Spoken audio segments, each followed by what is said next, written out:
Oke, teman-teman, setelah di video sebelumnya kita sudah mempersiapkan tools-tools yang akan kita gunakan untuk membuat aplikasi CRUD sederhana kita ini.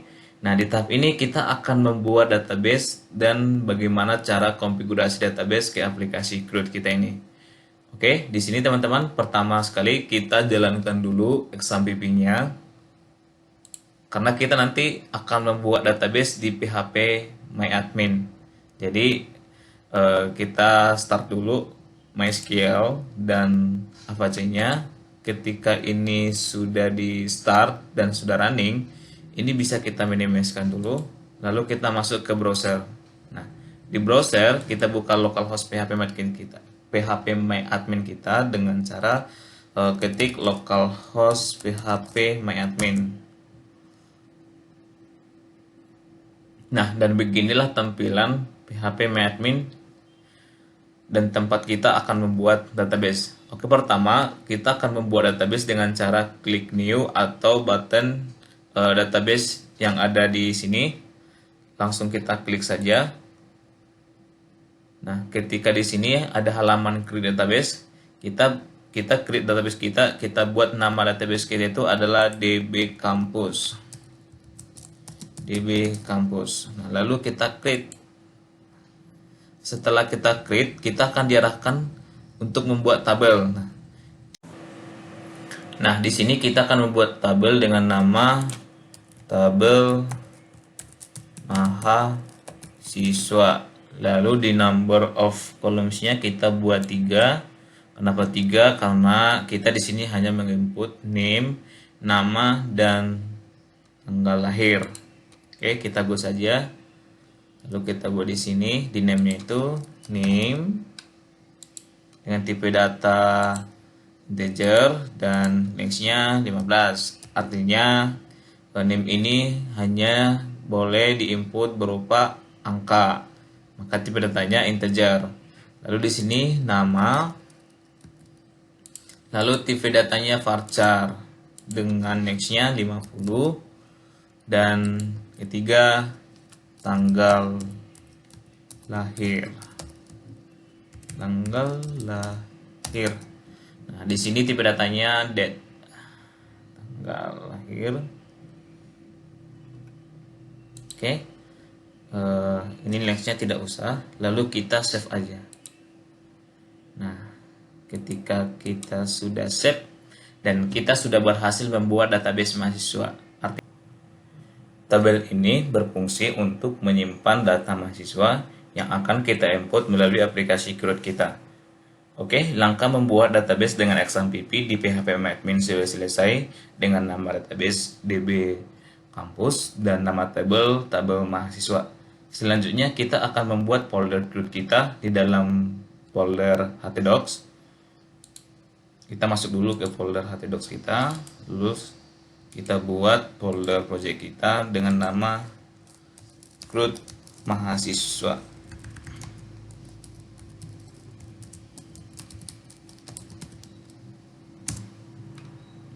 Lalu kita buka text editor kita. Di sini kita menggunakan Visual Code Studio. Lalu kita buka folder kita.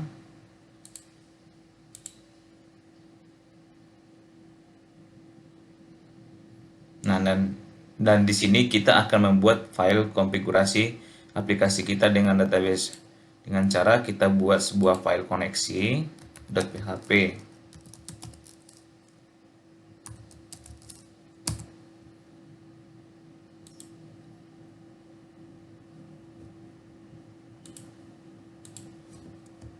Lalu kita buat scriptnya.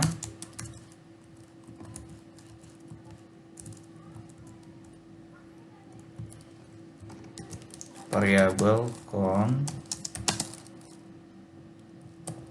mysql connect.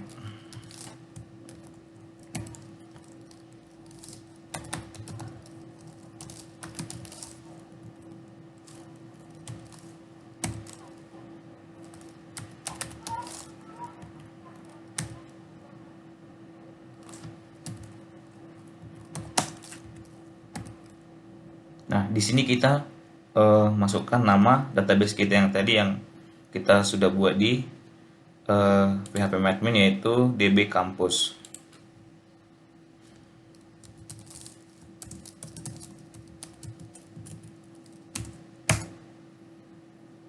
Secara default, aplikasi SMPP mempunyai default username root dan tanpa password. Tapi jika SMPP PHP admin saudara teman-teman pakai password, bisa masukkan passwordnya di parameter ini setelah root.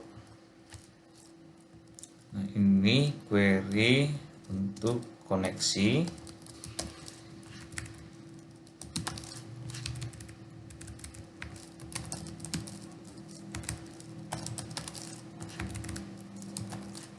Lalu setelah ini kita akan cek apakah koneksi kita berhasil dengan cara if MySQL query MySQL connect kernel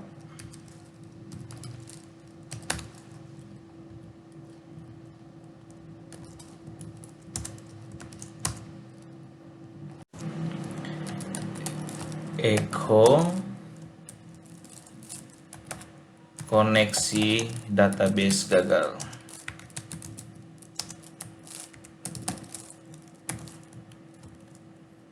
Oke, kita buat MySQL query MySQL connector-nya.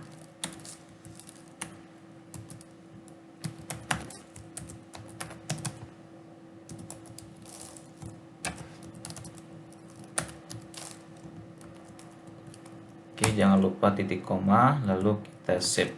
Oke, selanjutnya kita testing di browser kita buka browser kita dengan ketik local host root mahasiswa. Oke, kenapa kita menggunakan atau mengetik localhost root mahasiswa? Karena sebelumnya kita sudah membuat file project kita di htdocs dengan nama root mahasiswa. Artinya, kalau teman-teman buat di sini namanya contohnya my aplikasi, berarti teman-teman di browsernya buka localhost my aplikasi gitu. Kalau contohnya di sini tadi my aplikasi, berarti teman-teman buka my aplikasi di browsernya. Nah, kalau contohnya teman-teman di sini pakai namanya contohnya my campus atau aplikasiku.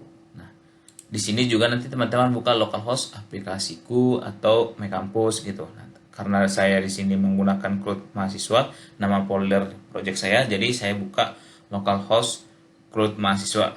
Oke, langsung kita testing aja. Kita klik koneksinya dan tidak ada error, artinya konfigurasi kita berhasil terhubung dengan database. Nah, bagaimana kalau contohnya database-nya kita salahkan? Apakah hasilnya error? Ya, hasilnya error. Koneksi database gagal dan tidak ditemukannya database kampus. Artinya tidak ditemukan database kampus di PHP admin kita. Nah, coba kita kembalikan. db_campus. Nah, lalu kita refresh. Nah, tidak error, artinya sudah terhubung. Oke, teman-teman, kita sudah berhasil mengkonfigurasikan database kita ke aplikasi kita. Selanjutnya kita akan membahas bagaimana cara menginput data ke dalam tabel mahasiswa, dan akan kita bahas di video selanjutnya.